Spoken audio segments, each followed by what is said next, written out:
Hey, this is really fucking strange. It you have to understand, why would, if I'm gonna do the Gaianism thing to the Nation of Islam, if I'm not even talking about what's going on right now, which is what I believe we should be talking about, which is the genocide and all that. But for me today to be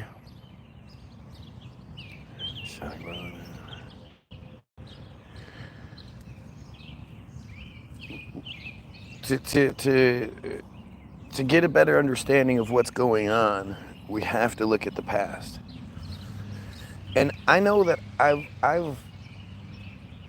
my whole life I've heard in the black community about the Nation of Islam and Malcolm X and all that stuff. And then it went back to, Elijah Muhammad. And that was really the only time I ever heard like any sort of origin narratives or whatever.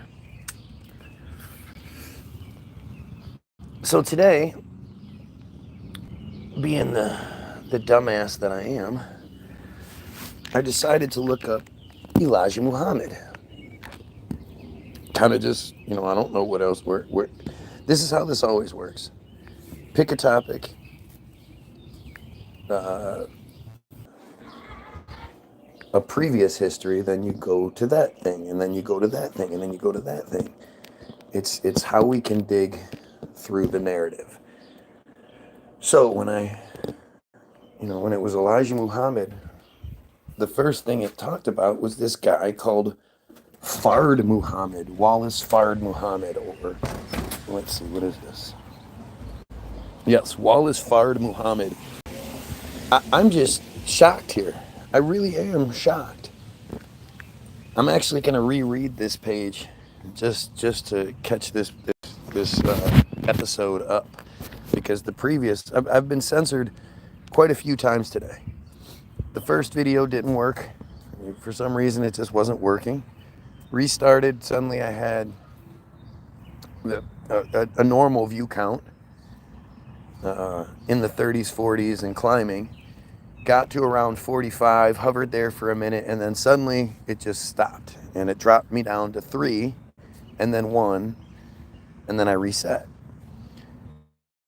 And actually I went inside for a minute because the kid wanted to hang out, so I hung out with the kid for a minute. I came back out, I started another feed, nothing. If you look at my previous videos, you'll see that, for me to have no viewers just makes no sense. But today we're going to talk about the Nation of Islam and see how this works out. So, I went to Elijah Muhammad, not realizing that this other guy, Wallace Fard Muhammad, is supposedly the founder of the Nation of Islam, the real founder. So, Wallace Fard Muhammad, or listen to how many aliases this guy, or W.D. Fard, reportedly born February 26, 1887, disappeared in 1934, was the founder of the Nation of Islam. And look at this guy. This guy looks like a young Netanyahu. This is a black guy. Look at that. That guy's. That guy looks just like a bad guy profile. That's a bad guy. That's not some black Nation of Islam guy. Look at that guy. If I asked you who that guy was, wouldn't you probably say, oh, he looks like an Israeli? He looks Israeli. Not sure where he was born. His nicknames were, he was known by Wally,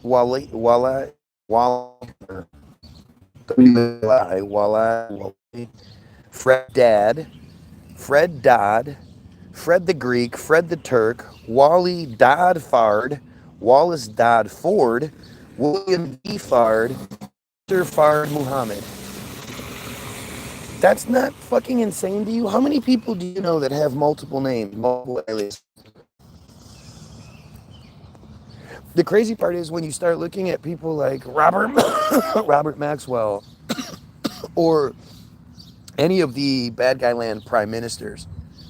You know, Netanyahu's not really Netanyahu. It's like Milokovic or Milovic or something like that. All of the prime ministers of bad guy land had a different name and changed their name. Robert Maxwell had like 5 different aliases growing up. This guy has 1, 2, 3, 4, 5, 6, 7, 8 different names that he went by at some point in his life. And he's only supposedly, you know, what, born 1887 and disappeared in 1934? I mean, that's 53 years old. 8 aliases in 53 years? So just listen to this narrative of the founder of Islam. He arrived in Detroit in 1930 with an ambiguous background and several aliases and postulized syncretic Islam, teaching to the black population. How did he just appear in the 30s? How would anybody know about him? Unless the chosen media decided to cover him, how would anybody ever discover this guy? Funny how, again, my video is just fucked today. That's okay, we can still learn. He arrived in Detroit in 19... His group taught to abandon old slave names in favor of new names that were bestowed on new members. Fard's movement similarly taught black pride and black expansionism, saying that the black man is the original man, and teaching that the white race were devils created by eugenics.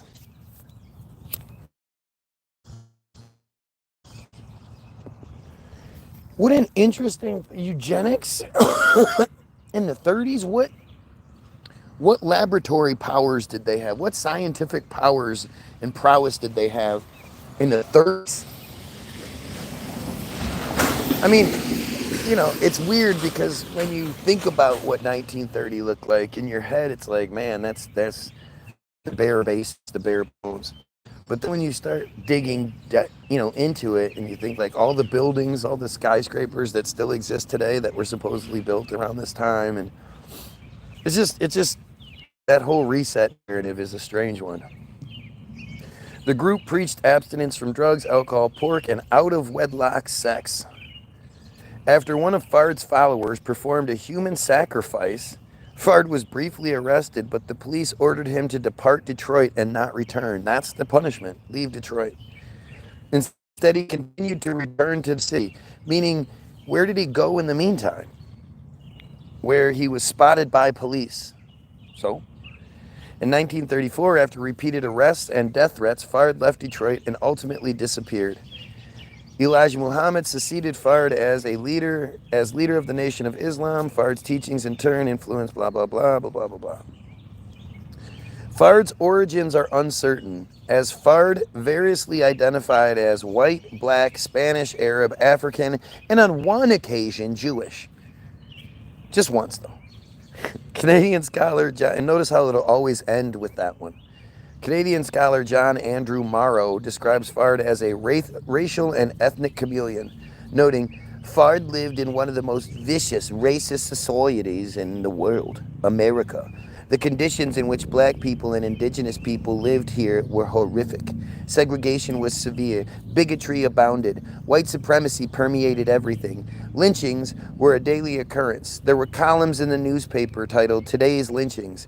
Fard witnessed unspeakable horrors committed by genuine devils. Why would Master Fard pass for white? Who wouldn't? In 2025, scholars Kevin Morris and Anton Bately uncovered a ship manifest showing that a man listed as Wally Dad Khan traveled from Hong Kong to San Francisco aboard the SS Copic in 1907. Just traveling. I literally worked with a nuclear submarine. The random guy just happens to stumble across my page. The random nuclear submarine worker just happened to come across this page. What a dumbass. What a dumbass. Who invented the nuclear submarine there, tough guy? The book presented extensive evidence linking this individual to Wallace D. Fard, making a compelling case that they are, in fact, the same person. To date, this is the earliest known document connected to W.D. Fard. So a guy with a completely different name, Wally Dad Khan, they made this connection, huh? On his World War I draft card, Fard indicated as a citizen of Afghanistan, born in Shinkay. Many scholars argue that Fard may have been from the Indian subcontinent. Fard reportedly spent time at the Ahmadiyya, a movement prominent in Pakistan. Used translations of the Quran from Pakistanis and bestowed Pakistani names on followers. I mean, this is just crazy. You're just a young Marine. Sure you are. I believe you. I totally believe that you are just a random young Marine who stumbled across the title of this video and had to come in here and identify yourself as a nuclear sub, somebody who worked on a nuclear sub. And when I asked you the simple question, who invented the nuclear sub, you should have known. Interesting how you didn't say it right away. Now I'm sure you'll look it up, but some speculate Fard was a Turk or a Greek. He had been known as Fred the Greek and Fred the Turk in 1908. Why? How did Wally Dad Khan become Fred the Greek? I mean, that's just weird. I'm not interested in your submarine conversation. If you really want to know all the evidence to the submarine thing, go look up parts 1 through 9 in the submarines aren't real thing in my previous videos. It'll answer all your questions. And actually, it'll debunk submarines completely. Yes, there are boats that can go underwater. No, there are not submarines. Fard's teachings of the tribe of Shabazz may have been tied to Pakistan's shrine of Lal Shabazz Qalandar. I don't know. Some speculate Fard was a Turk or a Greek. He had been known as Fred the Greek and Fred the Turk in 1909. Fard was a white man, perhaps from New Zealand. Fucking A. Fard indicated that background in records from 1920. In 1924, when he married a woman of Spanish ancestry, Fard claimed he had been born in Madrid, Spain. Less popular theories of origin suggest he may have been Syrian, Moroccan, Bosnian, Albanian, African American, or Jewish. Again, ends just like that. Fard was traditionally held by the Nation of Islam to be an Arab from Mecca. For what reason? So it starts with Oregon. Prior to his time in Detroit, Fard operated a food cart and later restaurant in Oregon and California. In 1908, papers in Eugene, Oregon announced that local tamale vendor Fred Waldad, nicknamed Fred the Turk, had acquired a small house on wheels to use as a full food cart. Why would the newspapers be talking about this?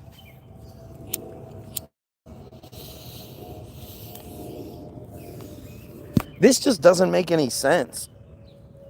The random Eugene newspaper that people know about. People fucking, oh yeah, that one newspaper from Eugene, Oregon back in 1908. Yeah, it just happened to talk about Fred the Greek or Fred the Turk. Fred Waldad, a completely different name again, and his food cart. That Halloween, papers reported on a Halloween prank in which local boys took the wheels off Fred the Turk's tamale wagon and dropped it, breaking Fred's dishes and eggs, as well as injuring Fred himself. The wheel was stolen. What the fuck? Again, just think about, the newspapers are talking about this? Why? This guy was a nothing, right? Nobody knew this was the founder of the leader, the founder of Islam, Nation of Islam. And again, this is prior to his time. We don't really get to know. Well, the 1908 papers in Eugene, Oregon. So it was 1908. So he's already at least 30 years old. So what about the previous part of his life? Where the fuck did this guy come from? By the following February, he had sold his lunch wagon and moved to Cotton Grove, where he had leased a restaurant and lodging house. Cotton Grove is in Oregon, okay. By 1912, Fard was again selling tamales, this time in Salem, Oregon. Newspapers reported on vendor Fred Dodd, D-A-D-D, a naturalized American originally from New Zealand, attending his first baseball game. What? The newspapers are just talking about a random man attending his first baseball game? What? Why would this be sufficient history for anyone?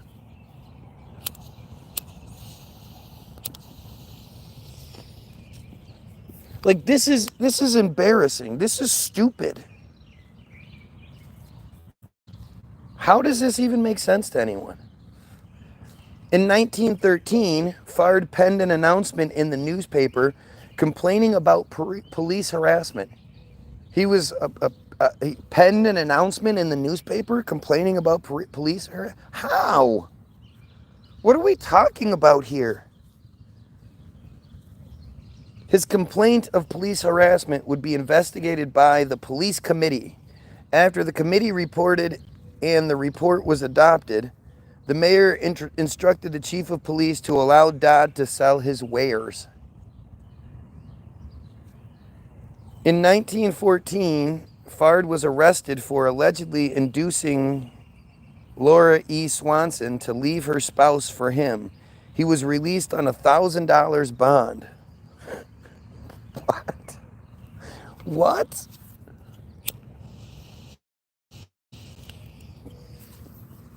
This just sounds so manufactured.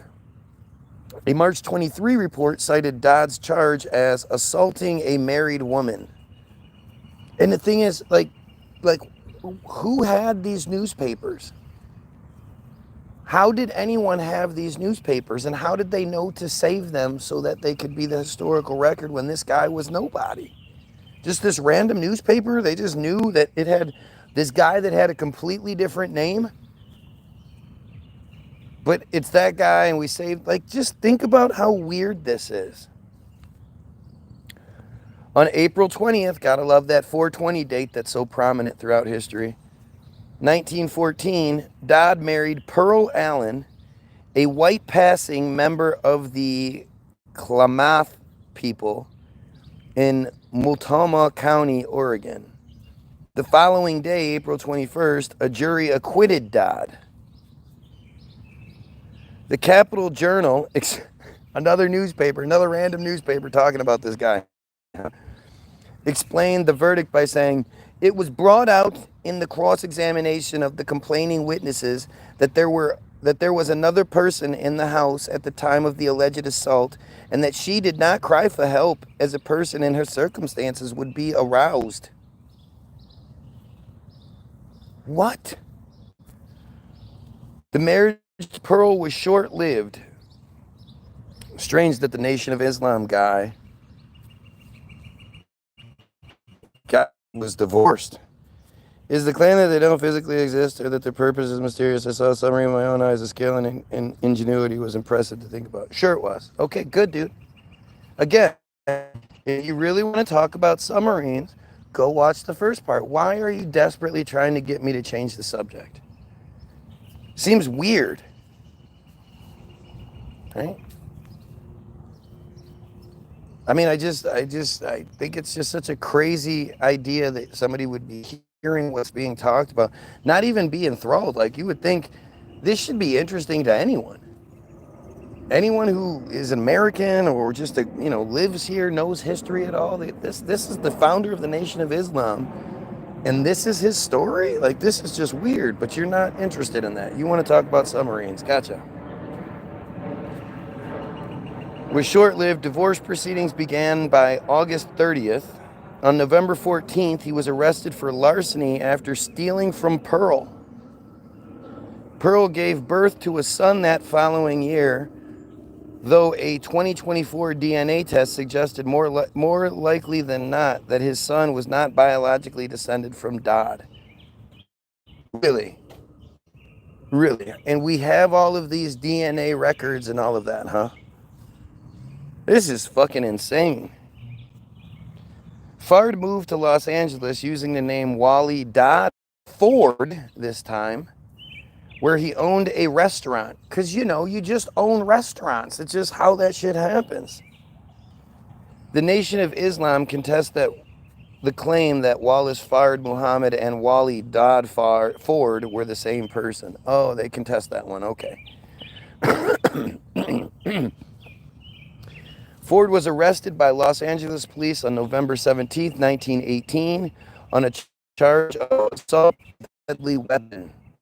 Isn't it funny how, again, this is all like the exact same Malcolm X story, right? Got in trouble for fucking with white women, for stealing white women from their marriage, got assault with a deadly weapon, went to like, it's the same fucking story.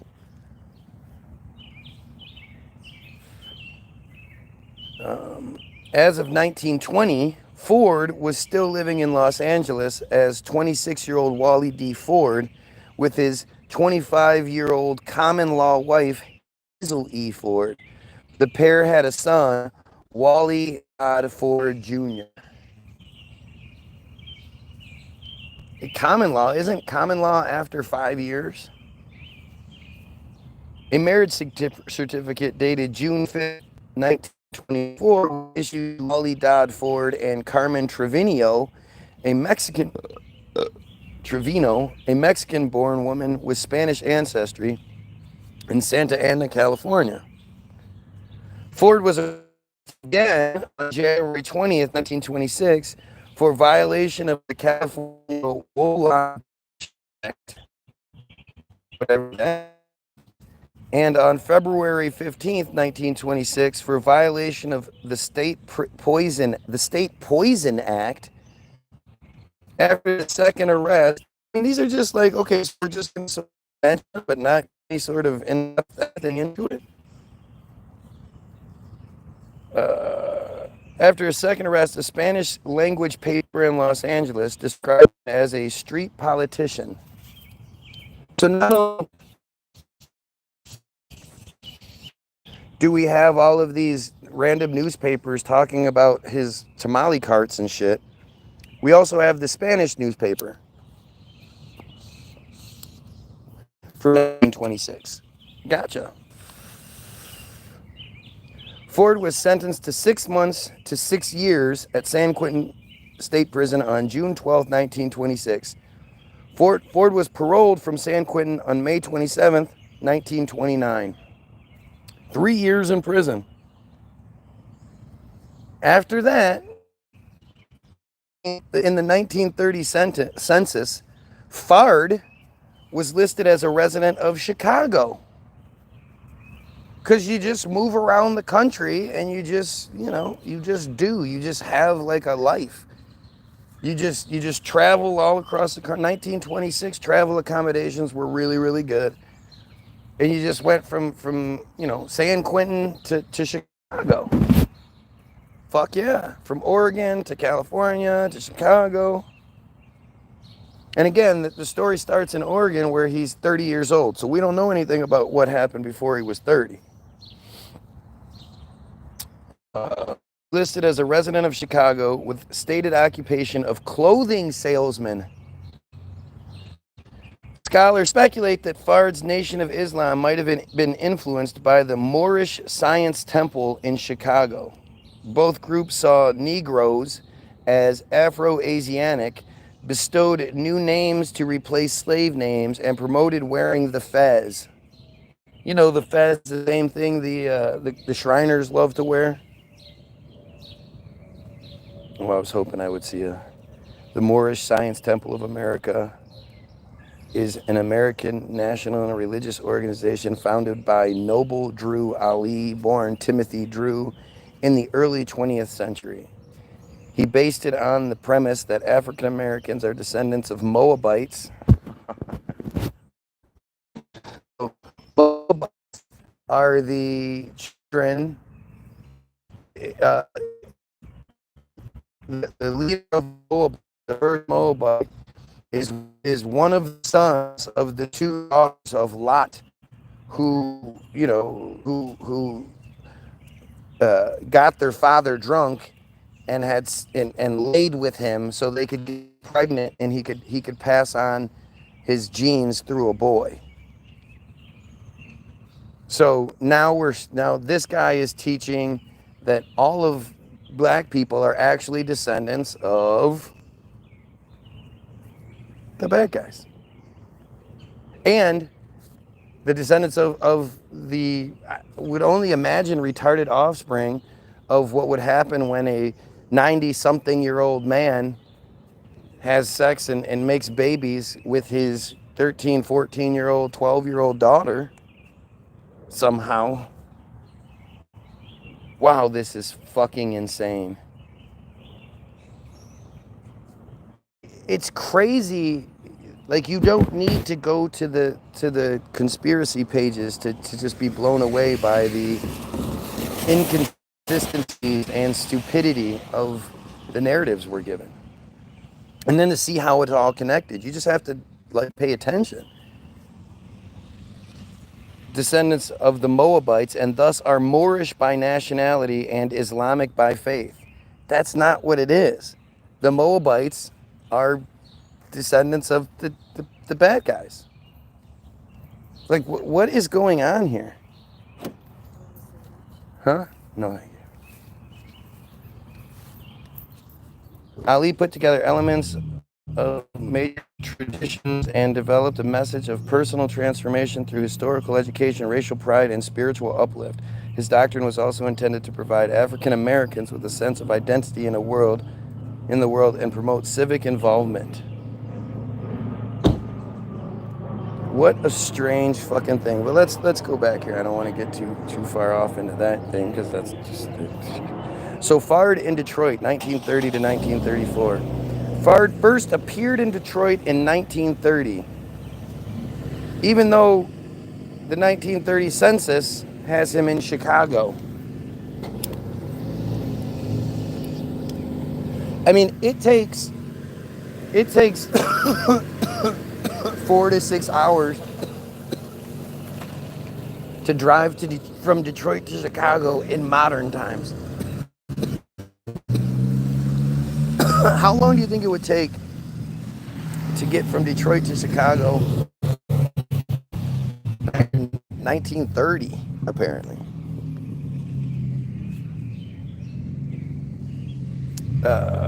First appeared in Detroit in 1930. His followers cite July 4th, 1930 as the date of his arrival. A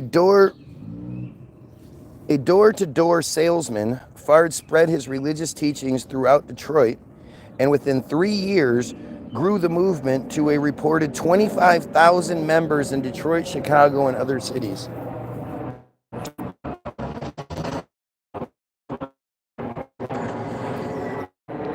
How? Just how? Clothing peddler. Fard began by selling oriental silks door to door in Detroit's black section. Fard visited the homes of black families who had recently migrated to Detroit from the rural South. Because, again, you could just come up here and then you would have like a house and a job and all that shit, right? Is that how that works? Fard told black residents that his silks were the same kind that their ancestors in Mecca used, and claimed to be a traveler from that land. When offered food, Fard reportedly ate what was provided, but would advise residents to avoid certain foods, promising health benefits would follow. At his suggestion, he came back to teach the residents. At his suggestion, he came back to teach the residents along with guests.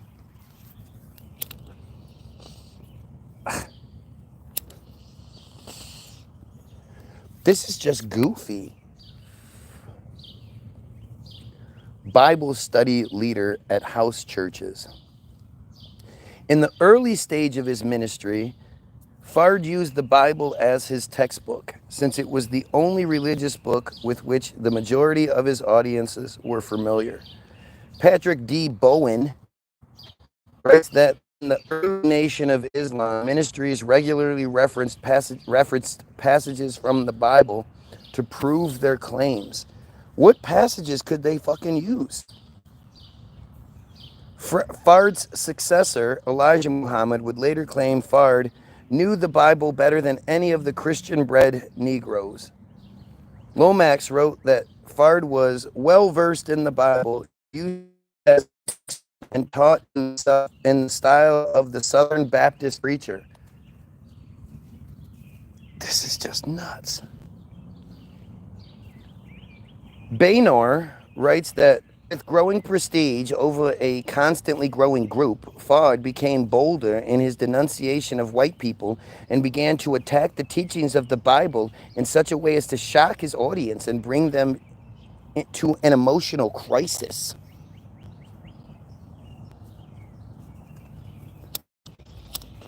This just seems so fucking fake to me. I don't know. I just don't know. Like, I'd love to know what people actually think, but the only people that'll comment, apparently, are dumbasses who want to talk about different things. It's such an important part of American history, though.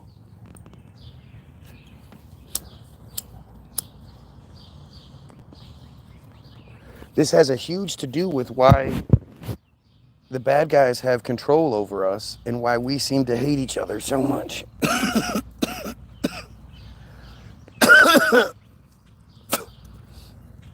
Fard taught a form of black expansionism and self-pride to poor Southern blacks during the Great Northward Migration at the time when old ideas of scientific racism were prevalent. When? Where did he do this at? He advocated that community members establish their own businesses, eat healthy, raise families, and refrain from drugs and alcohol. In 1938, sociologist Erdman Doan Bainan published in the American Journal of Sociology a first-hand account of several interviews he conducted with followers of Fard in Michigan. From those interviews, Bainan wrote that Fard lived and taught in Detroit from 1930 to 1934.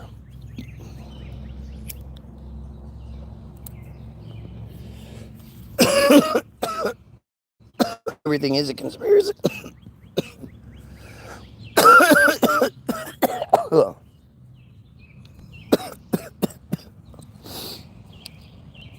Blah, blah, blah. Look at this dumbass nonsense. Maybe you should just go to college or something instead of teaching yourself. Right, because learning on your own, you should go to a place where you get indoctrinated, where you're not supposed to ask questions, and where your, quote, paycheck requires you to regurgitate things word for word. Right, gotcha. Like, look at this. It doesn't matter what thing I'm talking about.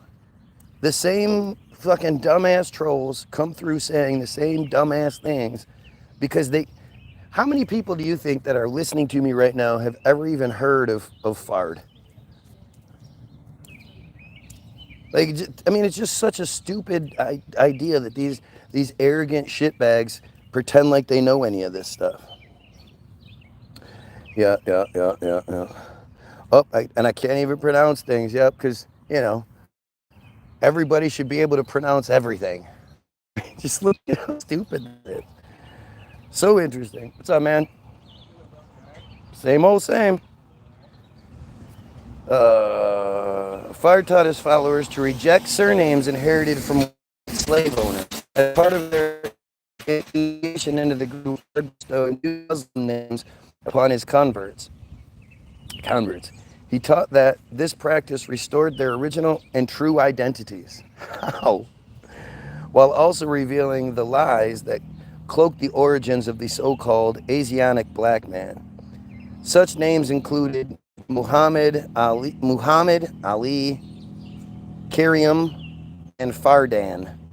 Scholars note that new names had previously been given by Noble Drew Ali of the Moorish Science Temple of America, who assigned surnames El and Bey. The term slave name was used by the MSTA, the Moorish Science Temple. After Fard's disappearance, Elijah Muhammad continued the practice of giving new Muslim names to converts to the Nation of Islam and added the letter X, symbolizing the unknown instead of a name. So weird. And this is like standard cult kind of shit, right?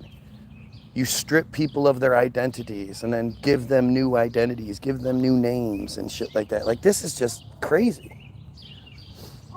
Leader of the Allah Temple of Islam, Bainan's interviewees told him that reports of Fard's message spread through the black community.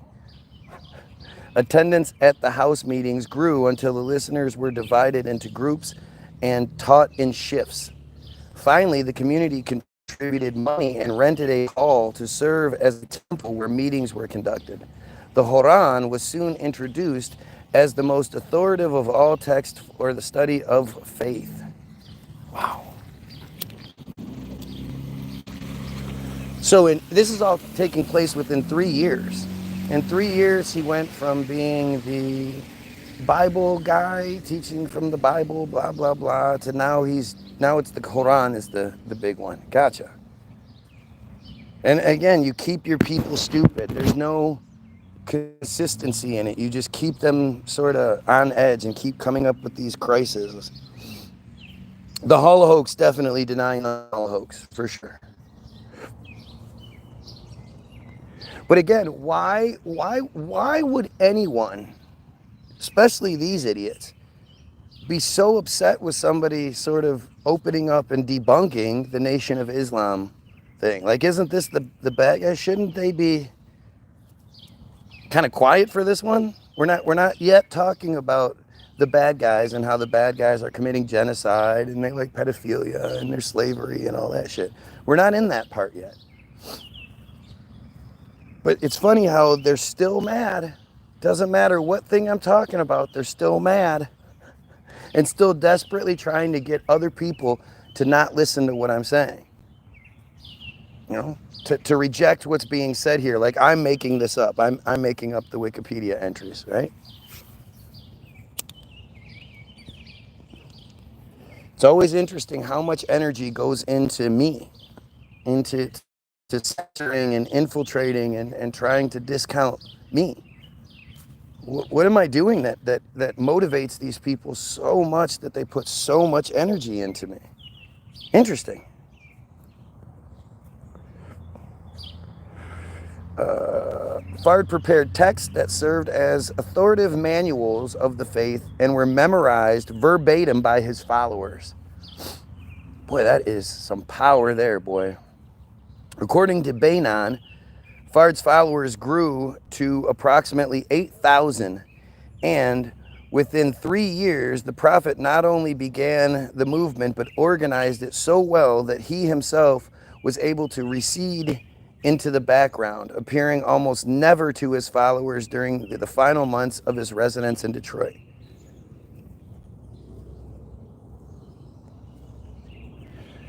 That's just strange. Why? What would be the purpose of that? Why would the leader not want to lead his people? Almost as if he doesn't really exist. During this time, Carla Poole, later renamed Carla Muhammad, was introduced to W.D. Wait. No, Poole is Elijah Muhammad's original name.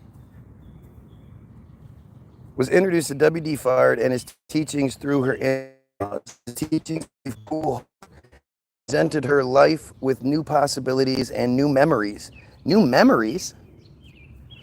After one of Fard's services, during which he asked if someone knew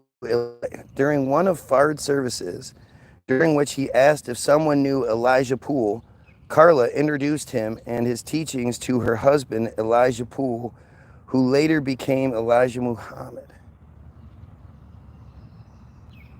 What?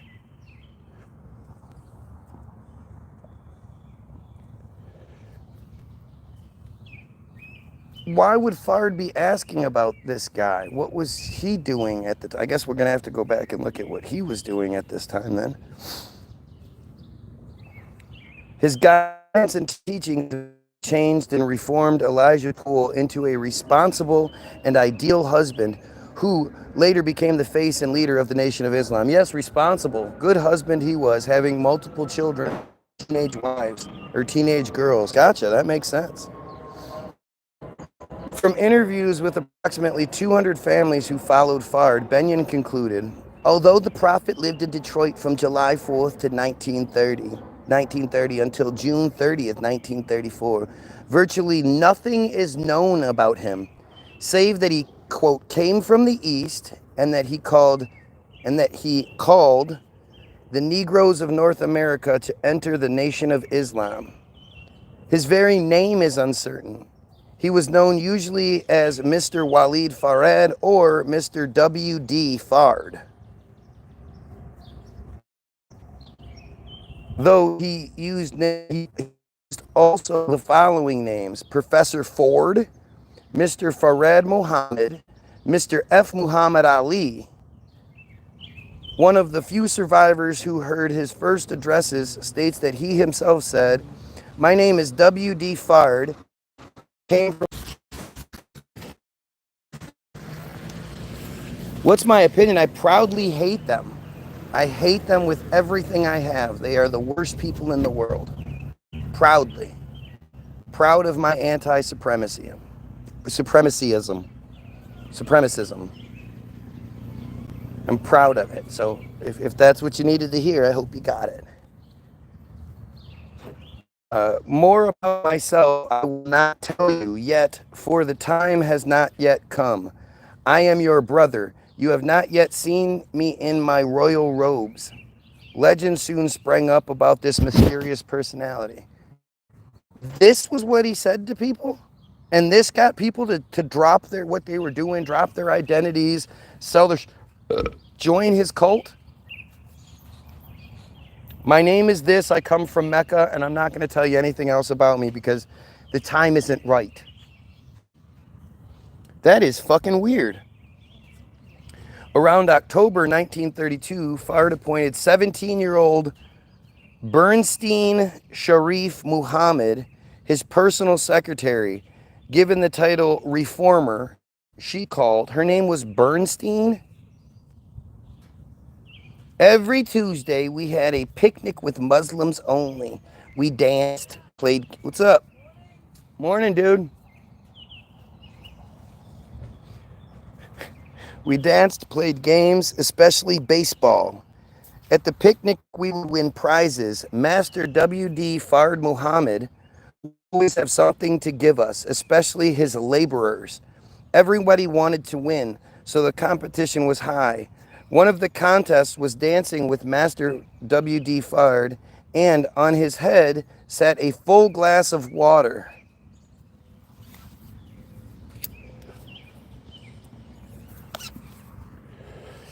This just makes sense. Fearful that I would cause the glass to fall. I danced as best I knew, stumbling along. I was so nervous until he let me go with another girl to dance, and she won the prize. Master W.D. Fard's dance was called the waltz. He said the waltz was original music. This is just fucking crazy. She further reflected on Fard's theology, taught us that black people were the God. So when I would say my prayers, I'd shut my eyes and envision the great mass of people as God. So this is only 2 years after he's been in Detroit. After since he was in Chicago, but he appeared in Detroit in July. Halfway through 1930s, year and a half, he's already gotten this kind of followers. And How does that make sense? Lessons written in Detroit in 1932. Fard left showing a book to police detectives. The photo was published by the Detroit Free Press on November 24th, 1932, 4 days after the Harris murder. So they just took this picture, and this guy is Wallace Fard. This is the black man. That guy doesn't look black. That guy looks like a standard Israeli. I mean, I just don't know how else you would see it. Straight hair. This guy is the black Muslims. The what? On November 20th, 1932, Robert Harris, who had received the name Robert Carrium from Fard. So Robert was an okay name, but his last name wasn't any good. Escorted James J. Smith. James J. Smith. Just another one of the random Smiths from history. Into a room with a makeshift altar.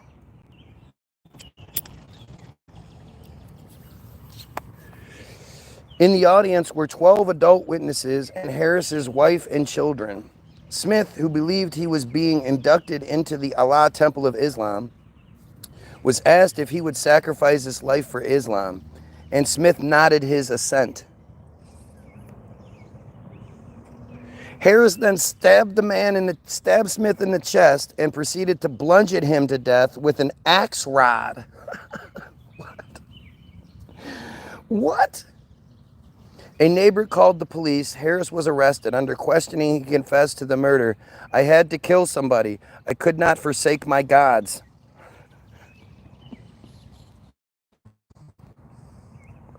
Police initiated a manhunt for Fard and another leader, Ugan Ali, who were arrested and questioned. Why? Harris was deemed insane and committed to a mental hospital. The society cannot be blamed for anything he did, Ali was quoted as saying. Fard and Ugan Ali, who acknowledged leadership of the Allah Temple of Islam, but vehemently denied any teaching of human sacrifice, were examined by psychiatrist David Clark, who recommended they be committed for further observation. So they were in the asylum with a asylum connection.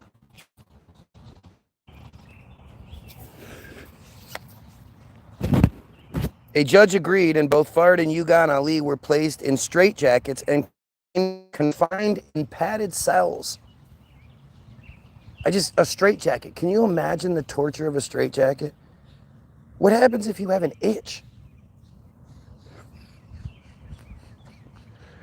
With Fard and Ugan still in custody 5 days after the murder, Elijah Muhammad, at the time known as Elijah Carrium, oh, so he's going to have tons of names too, led over 200 members to the court building and staged a protest on the main floor. This is exactly the same fucking story as Malcolm X.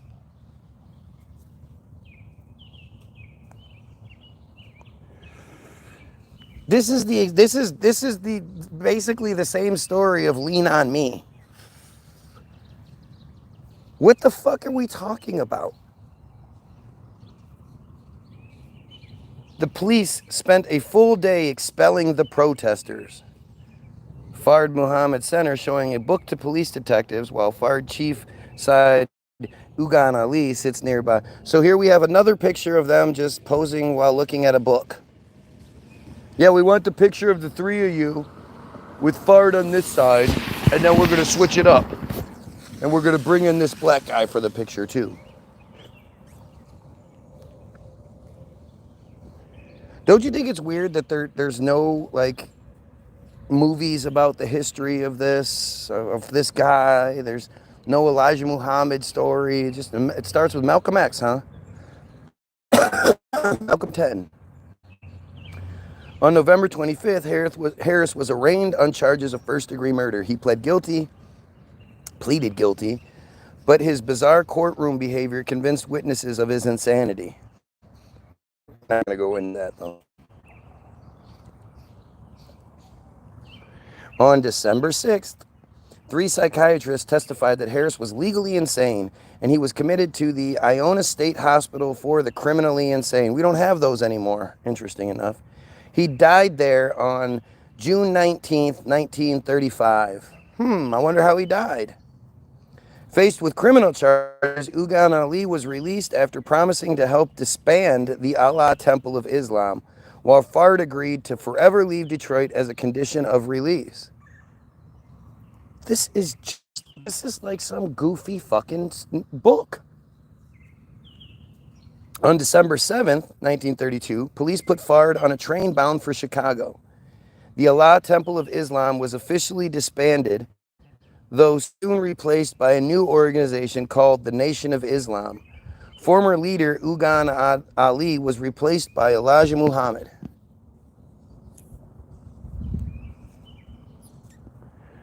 Well, that just sewed itself up on it. Fard in exile and the Nation of Islam. He's in exile. In January of 33, Fard snuck back into Detroit and held secret meetings with followers. Fard left Detroit for a few weeks, but returned to Detroit and resumed preaching on street corners. That's a good way to... So first you came back and it was secret meetings. You escaped and then came back, and now you're going to stand on the corner and preach. The guy that nobody saw, that nobody knew anything about. I thought he regressed into the background and nobody knew he's a street corner preacher. Recognized by police, he was arrested on May 25th, booked and photographed. He was again released and ordered to depart the city. Why would they just arrest him and order him to leave? Why wouldn't they put him in jail or an asylum like they did with everybody else? What special thing did he have to get out of it? Fard reclaimed his community, or renamed his community, the Nation of Islam. I thought Elijah Muhammad and Ugan did that already. Following the rapid increase in membership, he instituted a formal organizational structure. He established the Muslim Girls Training and General Civilization class, where women were taught how to keep their house, clean, and cook. The men of the organization were drilled by captains and referred to as the Fruit of Islam. The entire movement was placed under a minister of Islam. On September 20th, Fard was arrested in Chicago by local police while addressing... So wait, he is just traveling back and forth to Chicago. I mean, think about it. If you were to be in Detroit right now, if I got in a car right now and I drove to Chicago, it would take 4 to 6 hours depending on the traffic. Driving at 65, 70, 75 miles per hour. And that's with the main roads and the highways and all that shit. How was this guy traveling back and forth and avoiding detection the whole time? September 26th, Fard was arrested in Chicago by local police while addressing an audience in a rented hall. The following morning, the Chicago judge Doon dismissed charges of disturbing the peace and released Fard. Why? Fard made a third surreptitious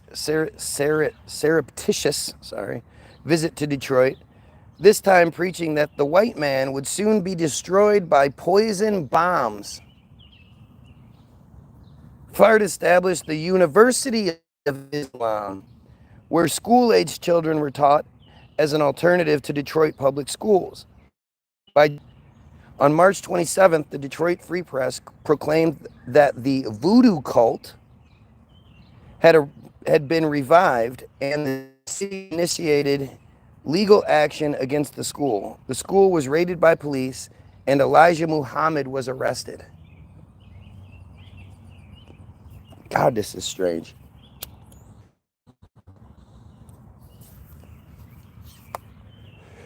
This is just strange. And this is how all of your history is. It's these weird narratives that even if you just read them and you go, wait, this timeline doesn't make sense. And how are they traveling? And all of history is written this way. Police reported that 15-year-old Sally Ali, who had attended the University of Islam, testified that she had been taught in the Islamic New Deal that if she cut off the heads of 4 devils, devils being unrighteous people, she would win a free trip to Mecca and a button of some sort.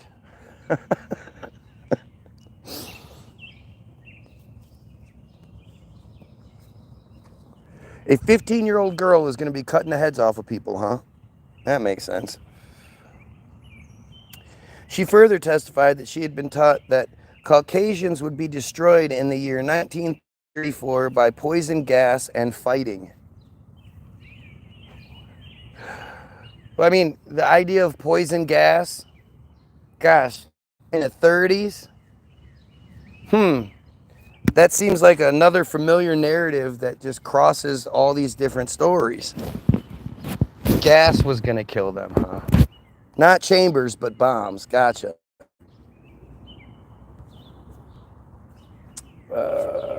Elijah Muhammad was guilty for his role in establishing an unlicensed school, but he was released on probation.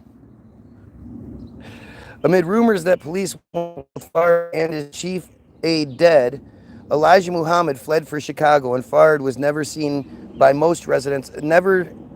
again by most residents of Detroit. So they wanted him dead,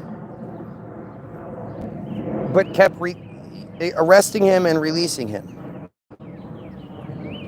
Are you kidding me right now? This is such insultingly stupid bullshit, and I just like to think that this is the foundation of so much. It really shows you that either A, there's a bunch of lies going on, or B, us regular people sure can do a lot if we try. You know, that the vast majority of the people don't necessarily buy the narrative we're given and are just looking for something better. And it doesn't even matter if the something better is realistic or not. If it's better than what the standard narrative is for them, then people will adopt it. Wow, this is just wild.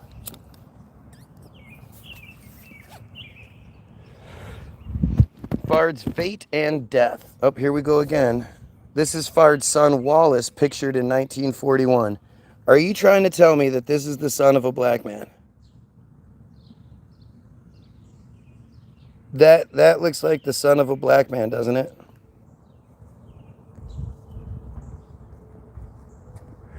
It doesn't even look like a photograph. It looks like a drawing.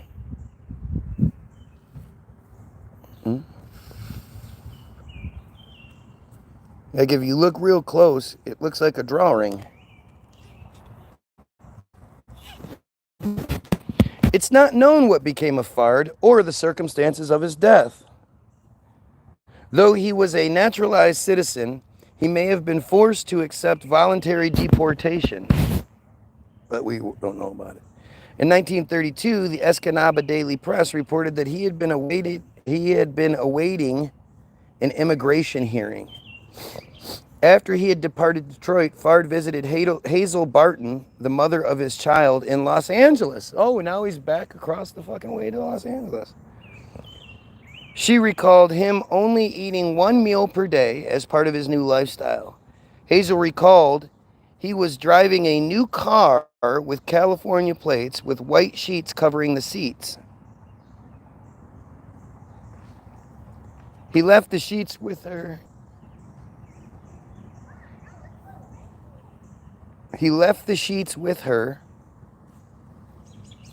Saying he was going back to New Zealand. What? He left the sheets with her. Just gonna bail on his kid and shit? Yeah. Fard's last known contact with the Nation of Islam was a letter sent from Mexico, which was received in March of 1934.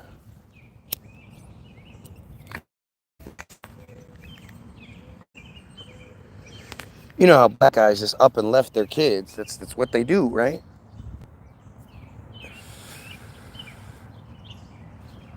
Morrow speculates that Fard might have tried to return to the U.S. under another name.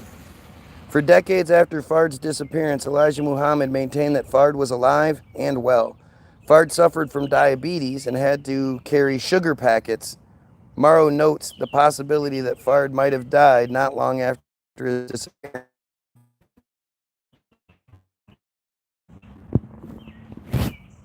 Ideology. Benyon describes the substance of Fard's teaching as follows. The black man in North America are not Negroes, but members of the lost tribe of Shabazz, stolen by traders from the holy city of Mecca 379 years ago. The prophet came to America to find and bring back to life his long-lost brethren, from whom the Caucasians had taken away their language, their nation, and their religion. Here in America, they were living other than themselves.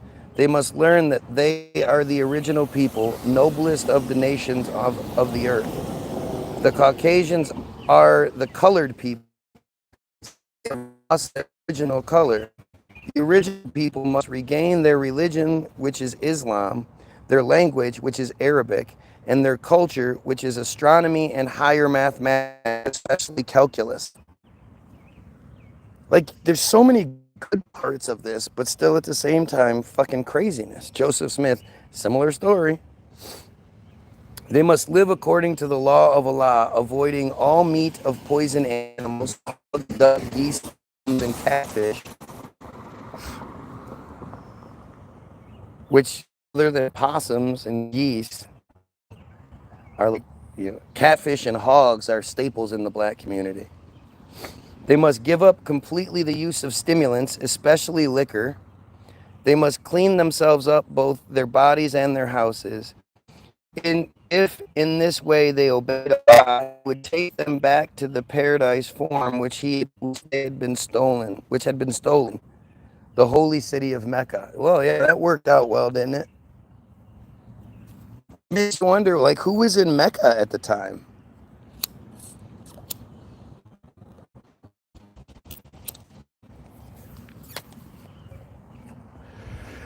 Fard's lessons themselves state that the traders referenced by them came to Africa, not Mecca. Modern Nation of Islam theory is based upon the belief that Fard's teaching of Elijah Muhammad was fulfillment of scripture regarding God's teaching of the apostle, where Fard is described as God in person, the Messiah, and the Mahdi. Fard wrote the following for his followers. The lessons that our Savior Allah gave us to study and learn is the fulfillment of the prophecies of all the former prophets concerning the beginning of the devils and the ending of the civilization, and of our enslavement by the devils, in present time our delivery from the devils by our own Savior Allah. How did this stealing happen? How were the mega peoples, the best big badasses, taken so easily? Praise his holy name. There is no God but Allah. How that Allah would separate us from the devils and then destroy them and change us into a new people and new and perfect people. Again, why did Allah let it go this way in the first place? And fill the earth with freedom, justice, and equality, as it was filled with wickedness, and making we the poor lost founds the perfect rulers. The poor lost founds with a hyphen.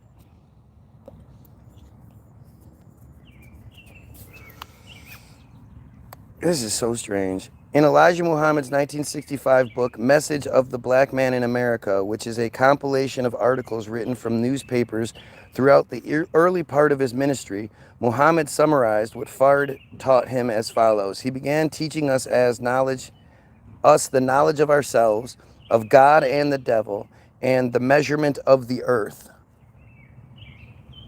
of other planets, and of the civilization of some of the planets other than Earth. He measured and weighed the earth and its water, and history of the moon, the history of the two nations, black and white, that dominate the earth.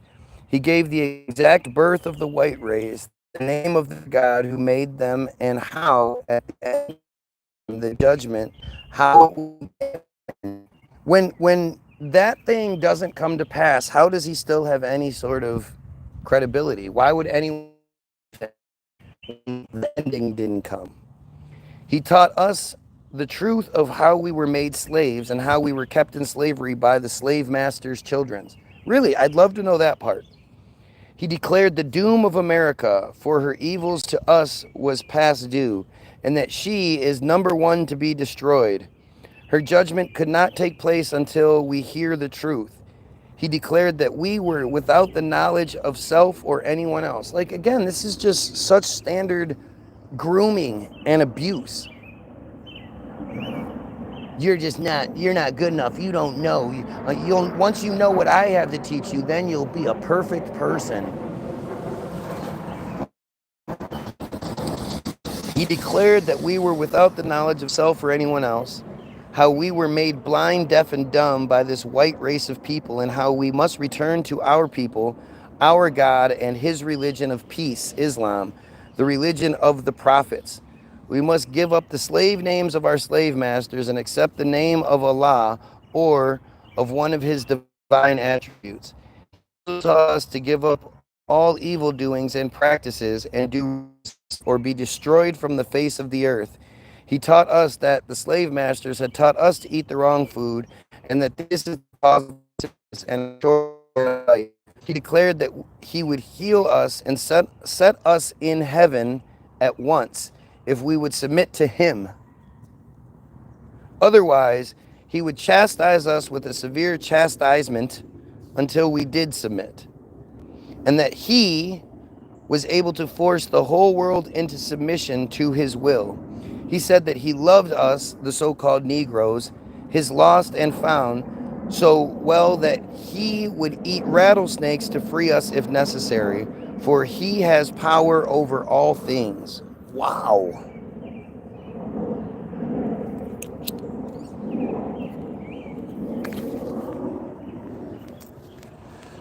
That's some Jim Jones kind of shit, isn't it? I mean, this is just insane that this exists, and that this cult is such a prominent one to this day. I mean,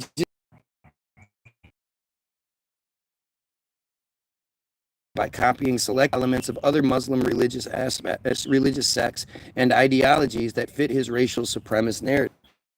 What stance on circumcision was.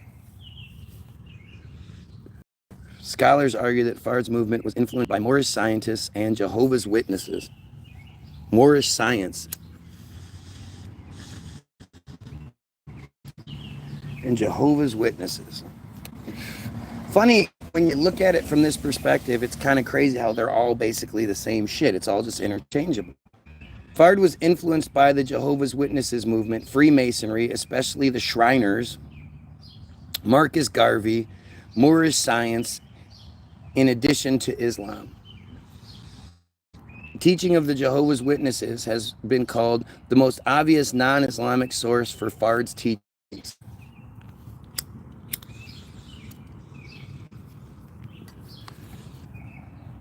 Fard was known to teach from what a Detroit newspaper described as the Bible of Islam. In 2023, Jesus is King.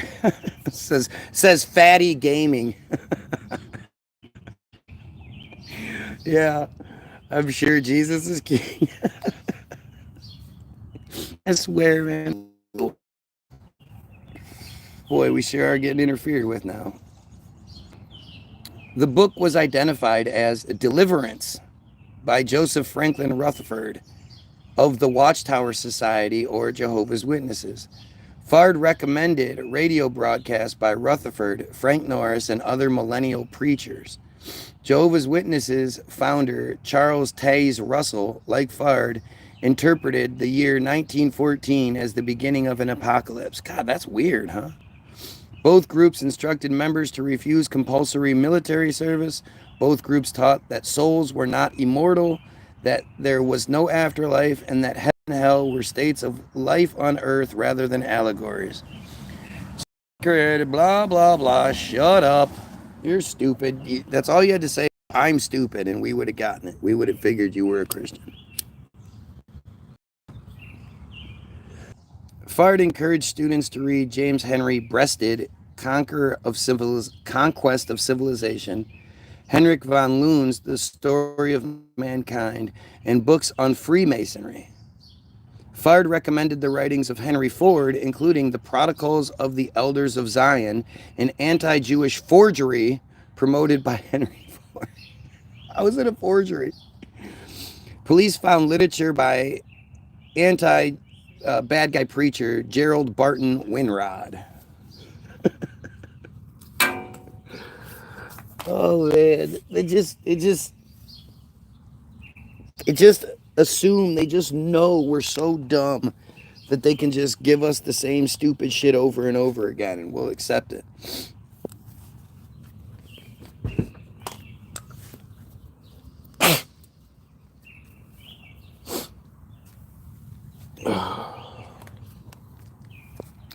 Fard is believed to have been influenced by the Moorish Science Temple of America. I mean, he's just getting around, boy. That travel mechanism, the pneumatic train systems and shit, they must have been really great back then, huh? Which also assigned new names to members to replace their slave name. Both groups taught African Americans to identify as Asiatics. Both groups wore the fez. Both groups met at temples, not mosques. Freemasonry has similarly thought to be a source of inspiration. Muhammad had been a Freemason before meeting Fard. No shit. Reza, yep.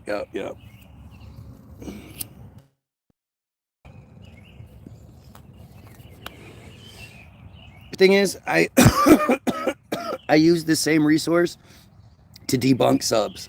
So, but you won't watch. You could easily just go watch, just like you could easily make a video proving you're a real person. You could easily just go watch the first 9 parts and debunk everything that I say in it, but you won't.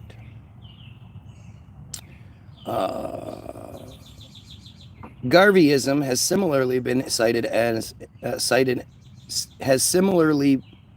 Garveyism has similarly be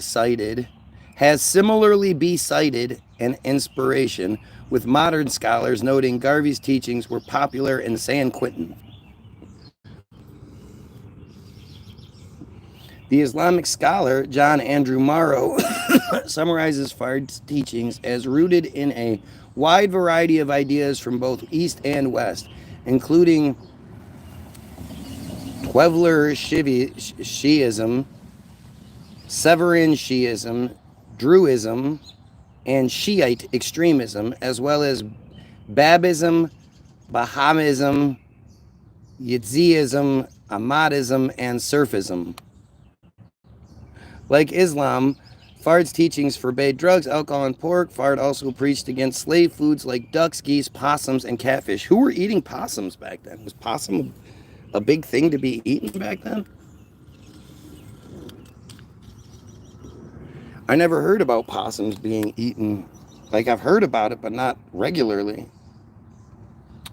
Fard influenced his successor, Elijah Muhammad, Malcolm X, and many other black nationalist thinkers. He wasn't black.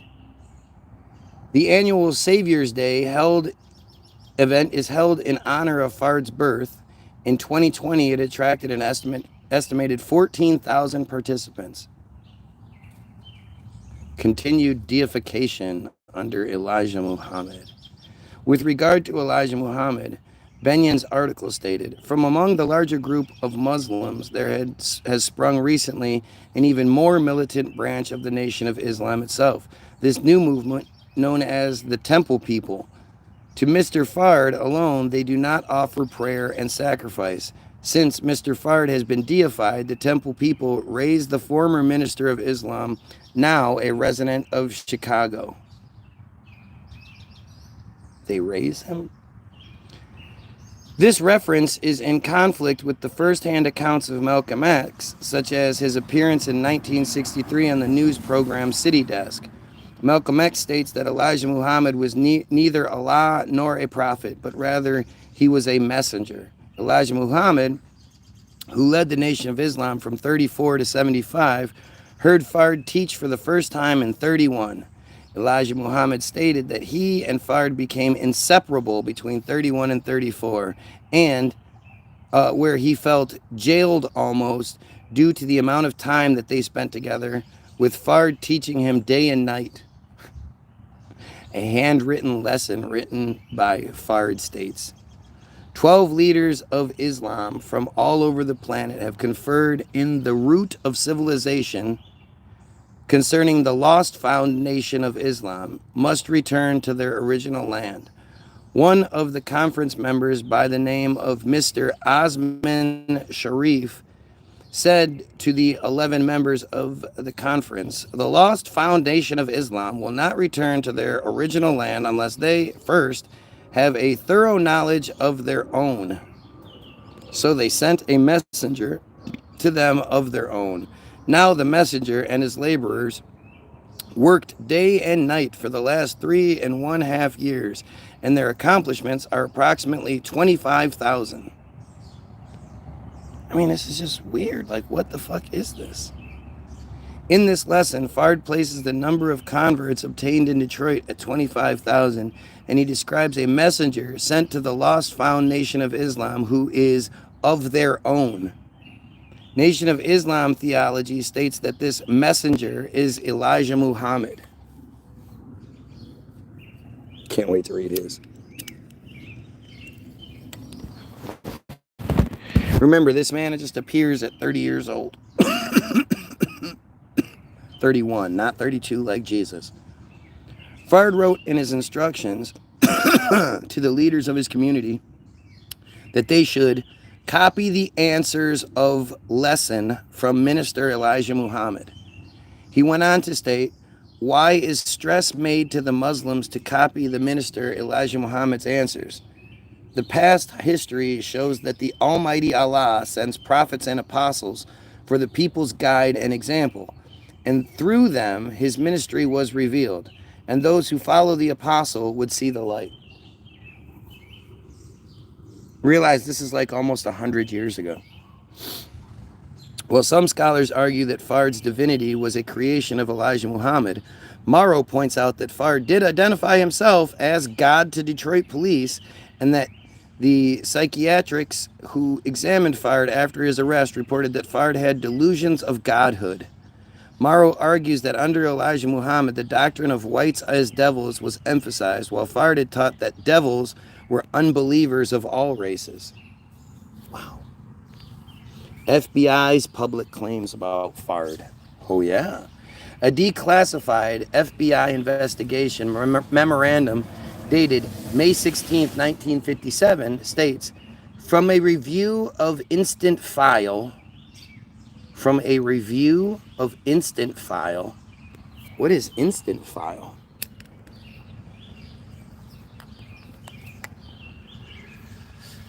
It does not appear that there has been a concerted effort to locate and fully identify W.D. Fard, inasmuch as Elijah Muhammad recognizes W.D. Fard as being Allah, God, and claims that Fard is the source of all his teachings. It is suggested that an exhaustive effort be made to fully identify and locate W.D. Fard and or members of his family. The FBI took note of the article written by Erdman Doan Bainan and conducted a search for Fard using various aliases, including the name Ford. On October 17, 1957, the FBI located and interviewed Hazel Barton Ford, Wally Ford's common-law wife, with whom he had a son named Wallace Dodd Ford, born on September 1st, 1920. This son later also known as Wallace Maxford, died in 1942.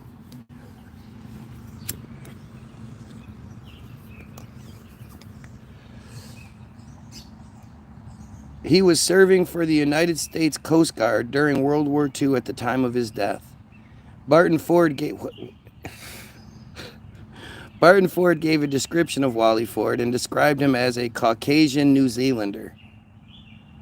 Because, you just get here by New Zealand. But you just get here from New Zealand back then. No problem. I need the other phone. Replace the other phone. Oh, shit.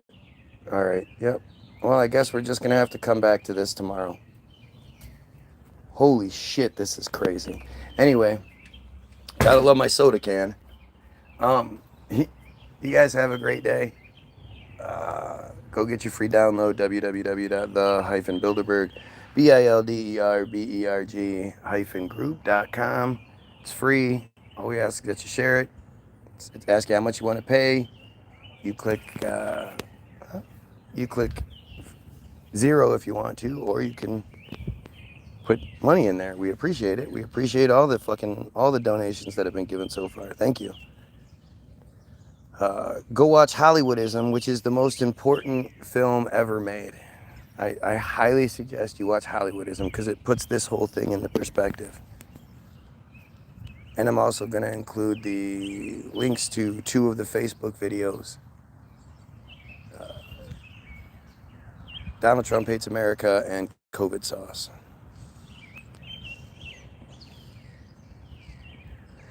I was gonna jump off, but look at the dumb comments, right?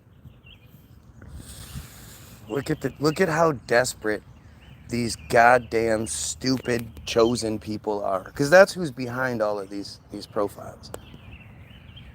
They are just so stupid that they have to make up their own narrative so they can even begin to argue, because they can't argue against any of the truth coming out. And it's such an obvious example of it, because again, they're really stupid. They don't cover their tracks very well, right? It's a bunch of pedophiles, and trust me, the pedophile network is much bigger than you think it is.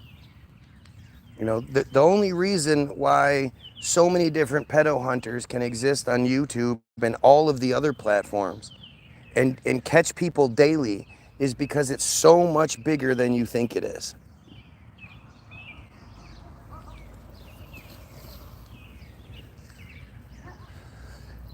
Oh, look, the bots are trying to assign themselves personalities now.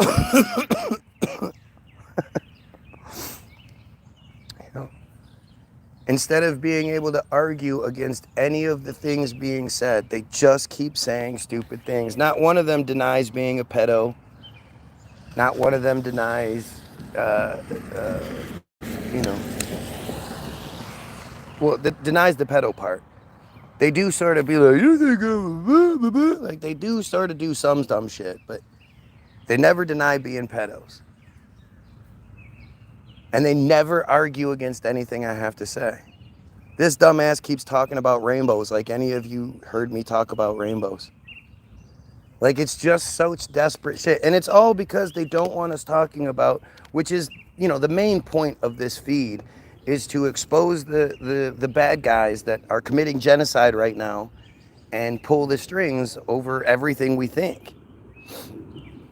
Right?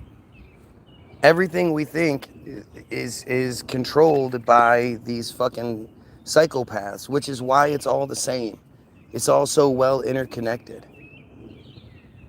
I mean, you literally, do you honestly think that no matter what time of day I go live, for as long as I can go live, these random people have nothing else going on in their lives, that they just come here to try to talk shit and never ever say anything like, fuck yeah, we should kill pedos, and hell yeah, we need to stop the genocide. And they never say anything like that. Don't you guys think that's strange?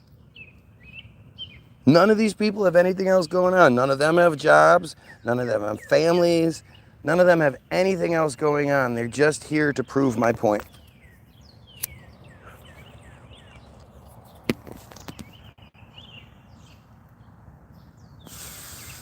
I don't know how anybody can see it any other way.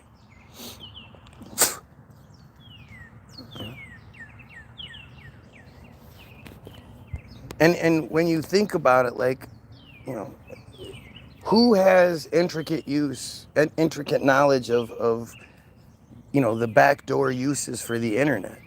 Most of us aren't trading in nasty child exploitation materials and shit like that. We don't have to navigate all these dark corners of the web and figure out all these different, have all these different fake aliases and all these other things. You have to ask yourself, who is going to put so much effort and energy into the guy that thinks we should kill pedos and stop the genocide? Does that make sense to anyone? Like the you know, real people that are here? Why would anyone give a shit that much? What would be the purpose other than, you know, building my number count, building the comments and all that, which eventually helps the video? Why would they do that? You know, who is going to be that angry? They could literally be doing anything else. They could be watching anything else. They got the TV, they got the DVD players, they got Hulus, they got, you know, their phones. They can do anything on their phones. They could be out frisbee golfing, bowling, do whatever they wanted to be doing. And instead they're here trying to slander, trying to interrupt, trying to interfere with the guy who thinks we should kill pedos. That makes sense, right? That sounds like something regular people do, right?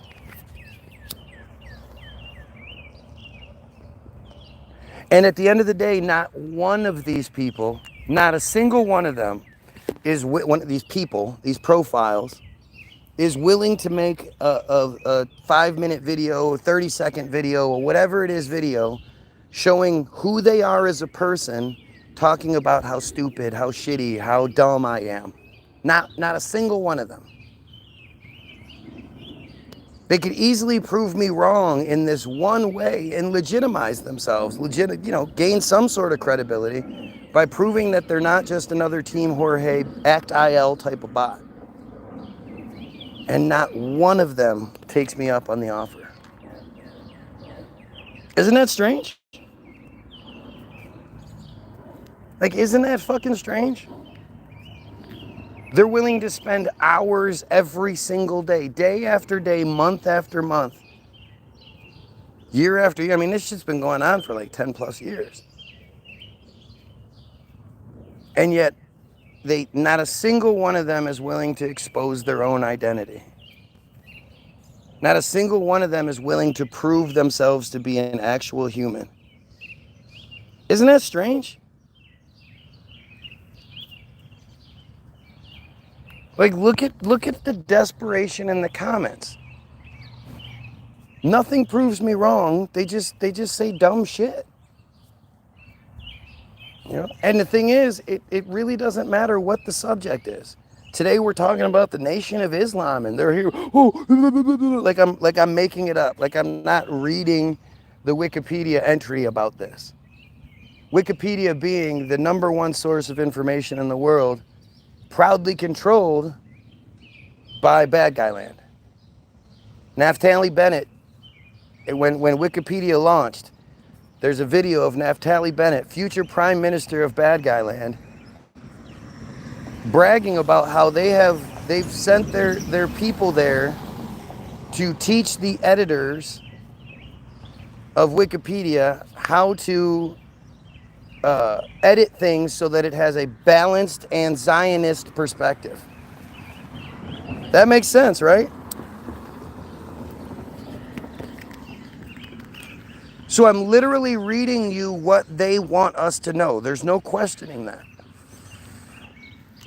And yet that's not a good enough source.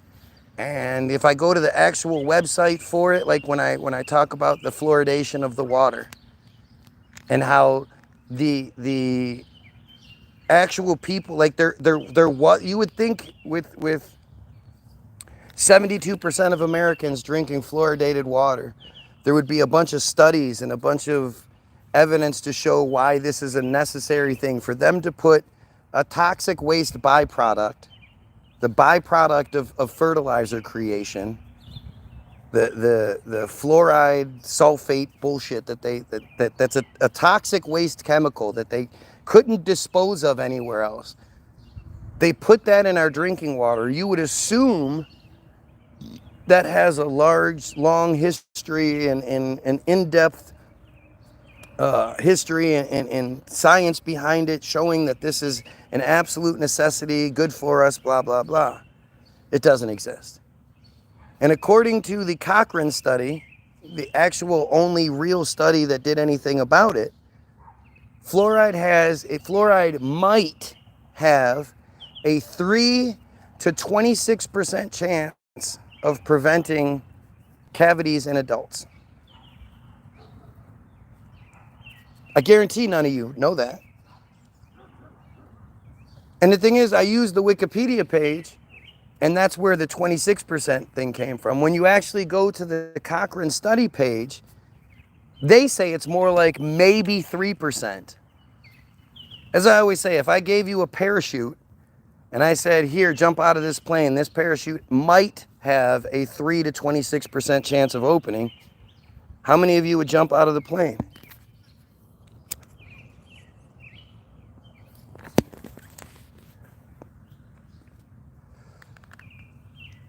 Just think about it. And that's you have all of these fake profiles who won't acknowledge, that won't prove themselves to be a real person, who are desperately trying to tell me not to tell you guys these things. We shouldn't be talking about this. The dumb goyim that we are, we should not be talking about any of this. And instead of debunking any of it, no, you're wrong, fluoride's good for us because, but they're not going to say anything like that. They can't. They don't know these things. Do you honestly think, anybody that's on here knows the history of submarines? They just happen to be well-versed in the history of submarines? No. They don't know that shit. Do you think any of them know the history of the Nation of Islam or the history of Christianity or any of these things that we look into?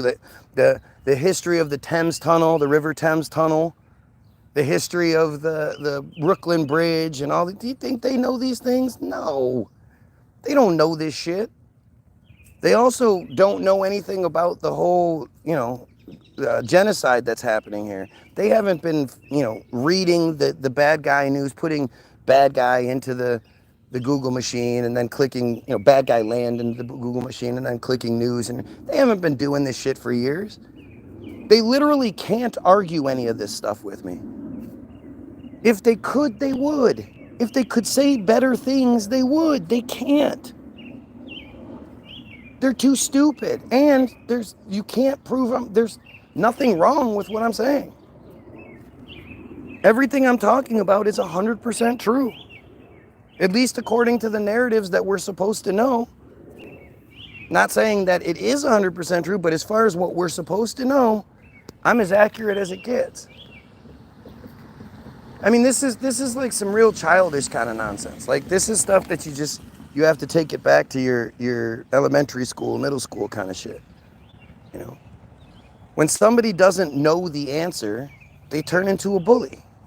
Instead of them, acknowledging that they don't know and, here, let me learn this thing, they just turn into a bully and tell you not to talk about it. That's literally the entire bad guy land MO. If you look at any broadcast over this nowadays, anything that talks about the genocide taking place and all that other stuff, you don't see anything where they have someone like me pointing out things and then having their scholars, their people, their whatever, debunking it. And if you do have the two talking heads, you have the one side that's the pro-Palestine side or the pro-Iran side or whatever, laying out a whole bunch of reasonable things, all the different clips of Netanyahu pretending that Iran is weeks away from nuclear weapons and they're going to attack and blah, blah, blah, all this other bullshit. If you look at anybody that talks about the genocide taking place right now, you'll never see one of them sit there and argue against it. They say dumb shit like, Palestine's not a real place. Palestine's not a place. That's the best that they can come up with. But the majority of the time, they tell you just not to talk about it. They say, you're not supposed to say those things. If you say those things, you're anti-Supremacism. That's anti-Supremacism. You're not supposed to say that. They don't ever tell you why it's wrong, why it's justified that they're starving an entire population and killing children every day. Because how could they? How could they show you? How could they deny or support that or make that shit work? How? What would be the explanation that you would accept? How could they give you an acceptable explanation for Matitza Bipa, which is the cutty slicey sucky that they like so much? Go ahead and give me the full-on explanation as to why this cult ritual of cutting, slicing, and then sucking, why that's okay. I'd love to hear it, but none of them are even going to try. They'll sit here and claim that, oh, well, I did say it. I said it before. You just didn't realize. I said it. Why would anybody hide behind that?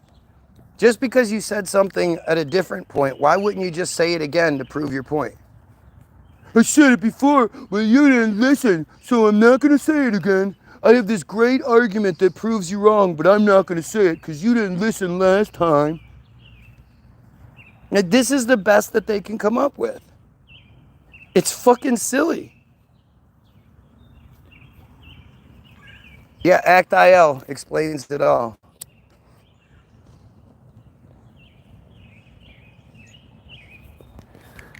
You know, I can be crazy all you want to until you look.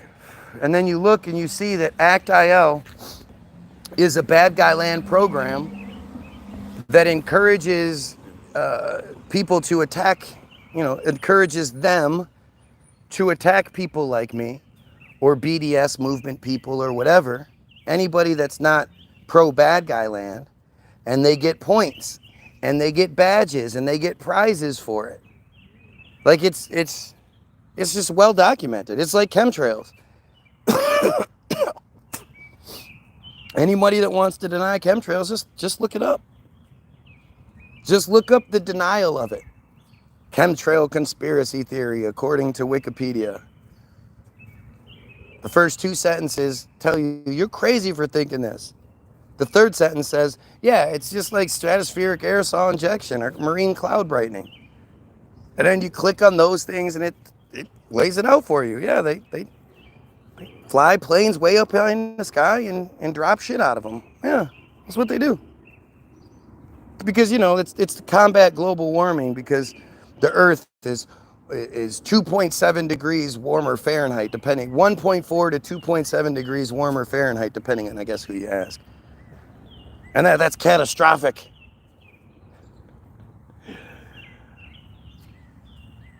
Again, if I was wrong, why would they even bother? Why would anyone bother? If I'm just sitting here selling porky pies to my dumb 16 viewers, the 10 viewers, you don't matter. Why would so many people be so determined to get me to stop doing it? Why would it affect them at even the slightest? If I'm wrong and stupid and everything I'm saying doesn't matter, then why do you make it seem like it does by being here so much and so often? Oh, because it's so entertaining. So I'm supposed to be bothered by the idea that I'm more entertaining than anything else in the world. Okay. That makes so much sense. All of this makes so much sense. These same coward profiles. The thing is, they're only here, like if they were actually detrimental to me, I just block them. But the problem is, if I blocked every single one of these people, they would just create another account so they could watch me. Because that makes sense. Yet again, none of these people are willing to make a video proving that they're a real person and not just a Team Jorge type bot. Team Jorge is a secret black ops bad guy land operation that was exposed as having 30,000 plus fake social media profiles, bot farm profiles, to do the exact same, to do this exact thing, to attack people who criticize bad guy land. It literally like lays it out for you that that's what they do. And for me to postulate that these fake profiles that refuse to show their true identity and live for me, they're here all day, every day, no matter how much I'm here, that could possibly be part of this fake network. Oh, that's just crazy.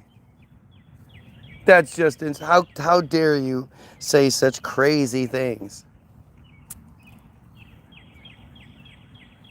The fact is, they sit here and get ignored. They get ignored, so they send other ones over to stroke each other. Whoa, you were right about that one. You got him there. They literally come here to get ignored for hours. Have you ever seen anything like it? If you can say you've seen something like it, by all means, I'd love to watch whatever it is. I've never seen these profiles on any other thing I see, and I watch plenty of YouTube. They don't even exist on Alex Jones type pages or anything like that. Yet for some reason, they come to the page of the guy who's proud of his anti-Semitism. They come to the page of the guy who doesn't rely on all of the other conspiracy stuff and literally reads the shit that we're supposed to know and easily pulls it apart. I don't give a fuck about you. I just watch you every day for hours on end because I don't like you. That totally makes sense to me. That totally makes sense to me.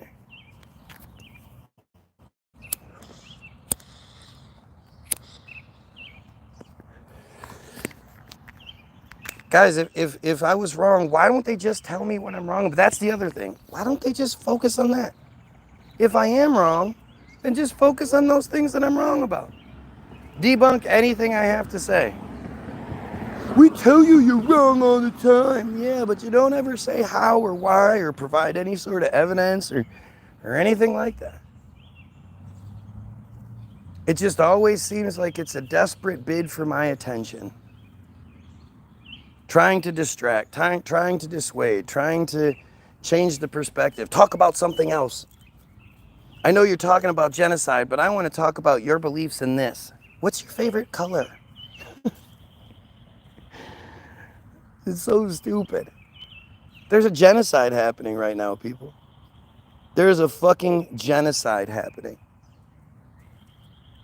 Can you imagine if this same effort that's put into me was put into trolling like a newscaster or a news feed or a political person or something like that, and demanding that they do something about the human trafficking problem? Every time they went live anywhere, they would get bombarded with demands that they address the human trafficking problem. They would get bombarded with demands that they address the genocide happening. Can you imagine how much different things would be? All of these same people mad at me for talking about it, but they don't give a fuck. But they don't do this to anybody else. Imagine if that same sort of dedication actually gave a shit about other people and didn't constantly try to, I mean, look at how angry they are right now. They're tripping over each other, trying to, oh no, that's wrong, blah, blah, blah, blah. Not addressing anything said, but just talking shit. Talking shit, stroking each other. Oh yeah, that was a good comment. Yeah. It's amazing. It really is amazing. From my perspective, like, I don't know how this is supposed to be demotivating. If I wasn't doing the right thing, then they just wouldn't even be here. I can show you plenty of truthers out there that don't get nearly the audience I do. And those are the same guys that are telling you that Jesus is the way and all this other bullshit. The guy that thinks we should eliminate the bad guy control scheme, that we should kill pedos and we should stop genocide, that's the guy that gets the attention. Interesting, huh?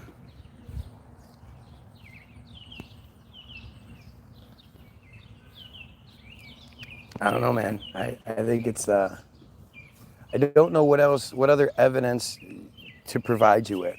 Like, if you're expecting me to provide you with this, you know, signed and sealed, stamped memo with government header on it and the president's signature, and it's like, yes, we are actually infiltrating people like Guy and Guy Williams who blah blah blah blah. Like, if that's what you're expecting, you're not gonna find it. Well, you will actually find a lot of shit that kind of alludes to it, though.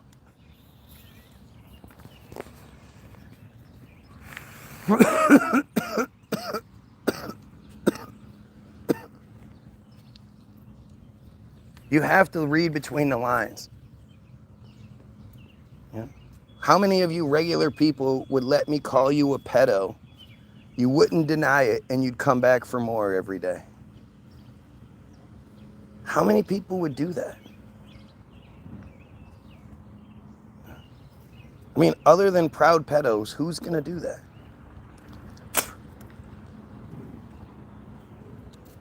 It's all so obvious, and it's all right here. Like, it's just amazing. It's amazing. All you got to do is make a video. Show that you're a real person, and you might have just a hint of credibility.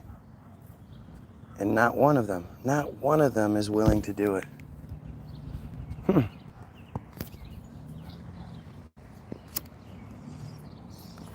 I just wish they were here so I could spit in their face and show you guys me spitting in their face and them doing nothing about it. Probably open their mouth and shit. You know, these are cowards.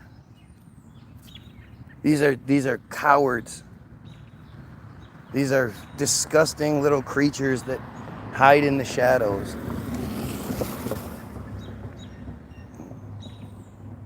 The ones that aren't bots. Most of them are bots. But the people behind the bots. The creatures, the profiles behind the bots. It's all really obvious, and you know it because there's no evidence to the contrary. These fuckers will be here tomorrow begging for attention, just like they always are.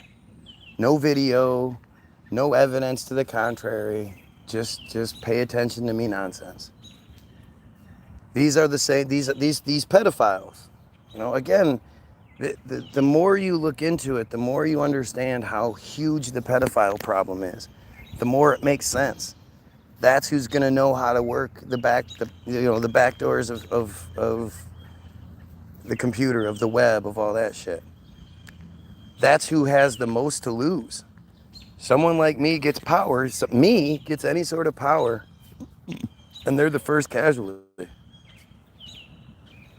You know, we sign legislation immediately that anybody that's convicted or anything, that you're going to be executed relatively quickly. And actually, you know, I'm going to institute a program where we give you to the good psychos, the people who are willing to sign a pledge not to engage with any innocent people, and instead they'll get one of you pieces of shit that they can do whatever they want to with. You know, they don't want that shit. Just like the bad guys know that when I win presidency in 2028, that they're going to get kicked out of this country. We're going to let them have their precious bad guy land, and we'll see how well they do without the U.S. behind them. And they know this. That's why they're so terrified of me. That's why they put so much effort into trying to get other people not to watch. And not, again, not because I'm wrong, but because I'm crazy. So anyway, go get your free download, www.the-bilderberg.group.com. Go watch Hollywoodism. Go like, share, sub, both this and the videos, the Facebook songs, COVID sauce and Donald Trump hates America. All that will be in the description.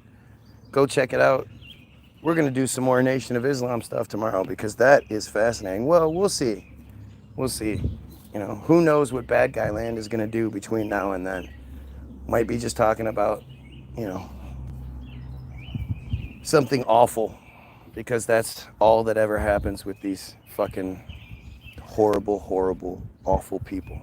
So, everyone have a great day. And the most important thing I always say is that all of these profiles, these pedo profiles that are here, and any pedophiles that happen to be watching, do one good thing in your life, and that's kill yourself.